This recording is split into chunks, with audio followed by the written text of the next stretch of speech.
Now for the next drug which we get to look at, its pharmacology. We are looking at what is known as a cloxacillin. We are looking at the pharmacology of cloxacillin. Okay. So for the cloxacillin drug, you could actually see the picture right here before our screen. Okay, cloxacillin can be given alone or combined. Okay. So for the cloxacillin drug, we said that it's a beta-lactam antibiotic. So it's a penicillinase-resistant penicillin. So normally it should be resistant against all those enzymes that some microorganisms will produce so that they can attack a drug that you give. Okay, this one should be resistant to them.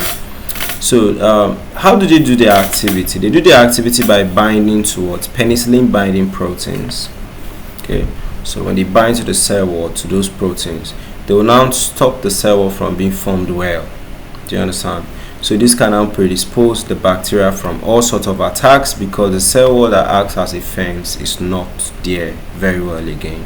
Okay, so it is resistant to beta-lactamase enzymes produced by Staphylococcus aureus, making it effective against penicillinase producing strains. So absorption is rapid. Okay, distribution is wide. Protein binding about 94%. Metabolism is in the liver but minimal. Okay, excretion is mainly renal. Okay, also excreted in breast milk. Half-life 25% in people that are healthy. Okay, so if you have issues with your kidney, it takes the drug longer to get out of your body. So spectrum of activity is effective against Staphylococcus aureus, Streptococcus species. Okay, so clinical use in treating skin and soft tissue infections, bone infections. Okay, using treating endocarditis, using treating respiratory tract infections, also using treating septicemia. So it can cause rashes, gastrointestinal obsession.